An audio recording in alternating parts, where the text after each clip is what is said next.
Bitcoin is worthless artificial gold. Bitcoin consumes more energy than entire countries. It's a way to both hide dirty money and destroy the environment at the same time. Bitcoin just seems like a scam.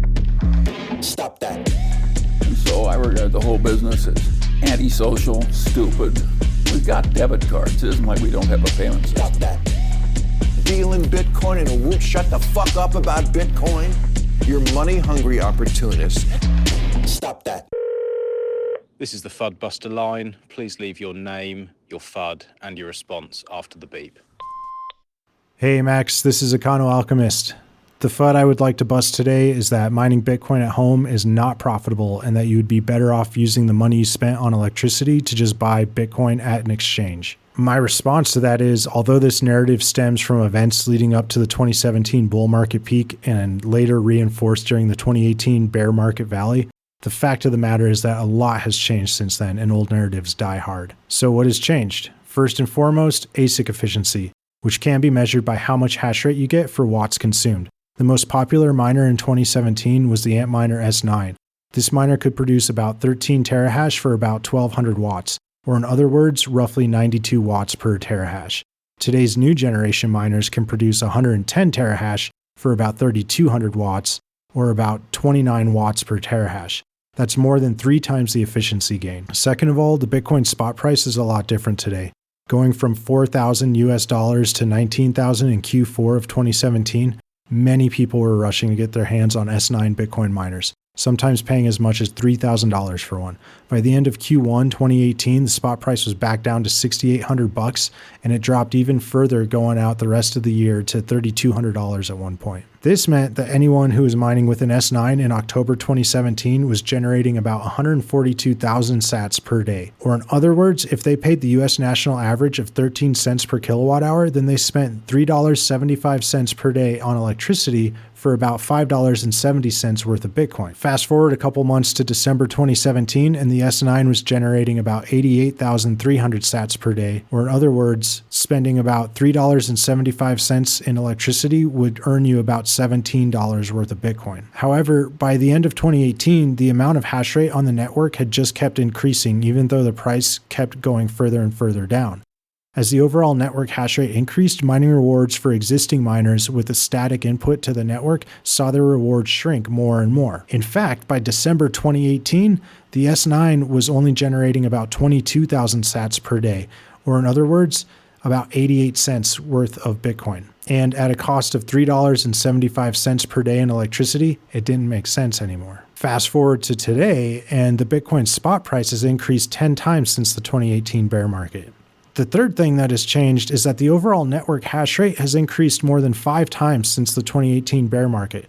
More hash rate on the network means less rewards for each miner. Plus, the block subsidy dropped from 12.5 Bitcoin to 6.25 Bitcoin in May 2020. At this point, your listeners may be thinking to themselves, okay, ASIC efficiency has increased 3 times, spot price has increased 10 times, hash rate has increased 5 times, and the mining subsidy has been cut in half. How does this all add up in today's ecosystem? What hasn't changed that much since 2017 is the price of electricity in the United States. According to the CPI, U.S. national average electricity prices went up about 12% since 2017, or in other words, they only went up 0.12 times. This means that although there is more hash rate online today, the operating cost of running an ASIC hasn't changed significantly. In fact, if you have the newest generation Antminer S19 Pro producing 110 terahash, you could be paying as much as 25 cents per kilowatt hour, and you would still be getting break-even value for the money you spent on electricity in Bitcoin rewards. Fortunately, the majority of people in the US pay about 13 cents per kilowatt hour. So even with the Bitcoin spot price down 40% from its all-time high, an S19 Pro will cost most US citizens about $10 a day in electricity, but it will generate about $20 a day worth of Bitcoin. If you get your power for cheaper than that, then you're in an even better position to mine Bitcoin at home. Even if the price of Bitcoin stayed flat at $40,000 and the overall network hash rate kept going up and doubled to 400 exahash, then that S19 running at 13 cents per kilowatt hour would just barely be breaching the break-even point. If you find yourself in that situation, then you might want to ask yourself a few things. What's the alternative? A KYC exchange? Do you really want to expose your personal information to a company that contracts with 3-letter agencies? If you're going to pay 25% in capital gains tax, wouldn't you be better off just mining at a 25% loss? What happens when your selfie, physical address, and Bitcoin holdings get dumped on the dark web during a data breach? What happens when the government tells your trusted custodian to disable the withdraw button? There are a lot of reasons people would continue to mine Bitcoin at home, even if they were mining at a slight loss. The last point I want to address is that you may think that you're better off just buying Bitcoin with the $10,000 it would take to purchase an S19 Pro. That would get you about 0.25 Bitcoin today. But ask yourself, what are you going to do with that Bitcoin over the course of the next year or year and a half? Are you just going to put it in cold storage? Then what? Stack $10 a day at a KYC exchange? Well, if that Bitcoin is just going to sit there in cold storage anyways, why wouldn't you put that capital to work and buy a miner with it instead? Based on today's statistics, it's going to take you about 500 days to generate that 0.25 Bitcoin back in mining reward. You will have spent an additional $5,000 on electricity, but then your equipment is paid off in Bitcoin terms, and you're now in a position to continue dollar cost averaging through your electricity bill, earning Bitcoin rewards for a 50% discount at today's rates compared to the spot price you would have been paying at an exchange, and you wouldn't have put yourself on anyone's KYC list. Considering that the S9 miners are going on 6 years old now and they still hold up about 28% of the Bitcoin network hash rate, you will be able to continue running your miner for years after you've earned your Bitcoin back. So ask yourself, would you rather buy some Bitcoin today with a KYC exchange just to put it in cold storage and then continue paying spot price?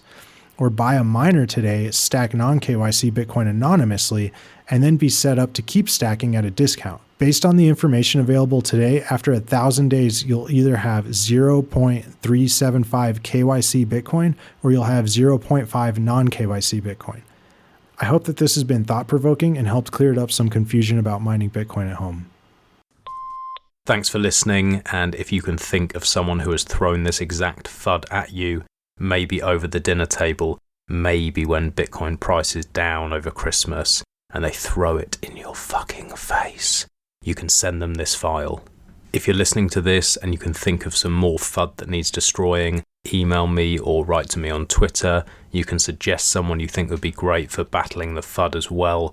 If you haven't already checked out ungovernablemisfits.com, go and have a look. I want this to be a home for anyone who wants to learn about Bitcoin and any other open source technologies. It's important to me that you have everything that you need, so I've got articles, the main podcast, a shop, and much more. If you have any questions and want to reach out, I'd be happy to help.